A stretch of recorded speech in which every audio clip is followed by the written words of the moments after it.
Okay, here are 5 crucial tips for travel photography. So hello again and welcome to Seoul in South Korea. I'm here for a couple of weeks with work, and in this video today we are talking about some crucial things that you should know if you're going to get into travel photography. Things that have helped me through my experiences and being a travel photographer now for around a year. So like I said, these are things that I've picked up along the way, but hopefully this will help you not make the same mistakes I did. But stick around to the end because I have a bonus tip that I thought of, and I think this one actually is really helpful. Okay, so the first one is learn basic phrases. I know a lot of you are very conscientious, but it's really helpful to learn, your P's and Q's. Like here in Korea, we say, to say hello, we say 안녕하세요, and to say thank you, we say 감사합니다. These things have been so helpful for ordering food, ordering coffee, getting around, and there are loads of other phrases, very quick and easy ones that you can pick up. Just gonna make it much easier for you to kind of integrate with people and then think you're not a jerk for not at least trying. And just learn the do's and don'ts, not everyone acts and performs as you. Learn what you can and can't do in a particular country. The social norms don't apply, so learn what you can and can't do. I'm just passing this very sweet little Vietnamese shop on the corner here. It's gorgeous, isn't it? Okay, so before I give you the next tip, I've got a massive goal of hitting 10K by the end of the year, and I really need your help. So please, if you don't mind, because a lot of you watch out there and don't subscribe, and I need you to. I need a little big push before the end of the year. So if you're watching and you're liking my content, I really, really would appreciate it if you would subscribe. And give it a like as well, it helps the algorithm. The next bit of advice I want to give you is if you're stuck on ideas, on where you should go, what kind of videos you should create, what kind of photography you should be heading, or any tips for that stuff, find yourself a mentor. Now, this is where I will be promoting myself, because in 2025, I am looking to help you. I'm looking to help people learn how to become a travel photographer like myself. I've spent the best part of a year traveling myself and learning through firsthand how to do this. And I've also had my own mentors, and I've reached out to others, and it has made the difference, to be honest, because it's just cut out faff. And that's what I'm trying to do in this video. But also, I have so much more kind of information to give, which is hard to condense just in like a 10 to 20-minute video. So I'd really would like to offer my kind of self as a mentor. So if you head over to my website, you can go to the course and sign up to the waiting list. Now, the course is prepared to drop in 2025, but if you get yourself on the waiting list, you'll be the first to know, and there will be an early bird discount, and you'll get a big discount if you join the mailing list early, because it's going to increase. And I am setting this at people who really, really want to do this. I'm not really interested in people who are kind of toying with the idea. I want to speak to people who want to change their lives like I have. And if you are someone who really wants to do this, don't hesitate. Let's make this happen, and let's get you going in 2025. As Napoleon Hill once said, one of my favorite quotes, don't wait, the time will never be just right. So go put your name on the waiting list, and I'll be in touch soon. Okay, next one is eSIMs and offline maps. Another big thing that I had to learn was I needed to make sure that I was connected. I stupidly used my SIM card abroad and racked up a huge bill, and so that is why I use an eSIM.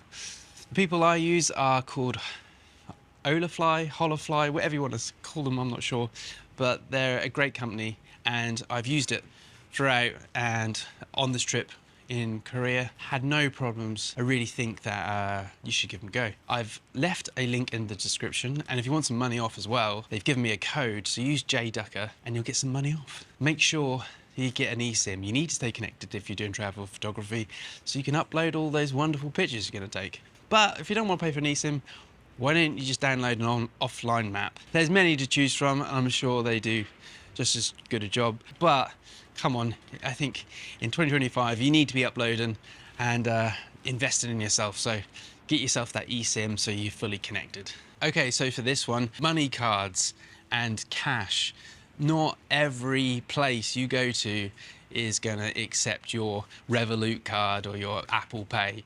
Like here in Korea, which I have found out on this trip. In Korea, they use a thing called a T-Money card, and you can use that for all your transportation needs. They don't really accept, not everywhere, Apple Pay. It's not the worst. Cash is still very heavily used here in Asia, particularly that I've noticed in Korea and Japan, and it's something that I think you can find out from every country if they have a money card. It's good because you're going to designate some money to that trip and kind of budget better so you don't spend more than you want. Okay, my last bit of advice before I give you my bonus tip is learn storytelling through your photography. Don't just aimlessly take pictures of what you think is nice. Try and tell stories. Use different focal lengths. Use wide angle lenses. Use 50 mils. Use short telephoto lenses. Really explore a place and show the detail, the established scenes, all of that to get your story across. This is a great tip for travel photography because people just kind of take photos aimlessly. Your average Joe will get their phone out and be like, oh, I love that, and you know, be more than happy with just snapping away willingly. But you're different. You want to be a travel photographer. Try and tell a story with your photos. Honestly, this is where the gold is. Also, try and create a style. You're trying to create a vibe, a distinctive kind of blueprint of how you make photos. So if you can, create your own preset, or if not, use one of mine, you know?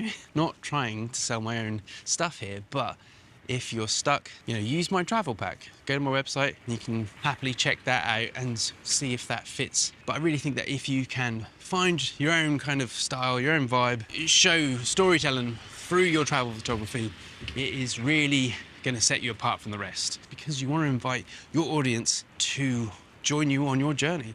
That is what travel photography is all about. Bringing people and telling a story. Okay, so if you've got this far, thank you for watching.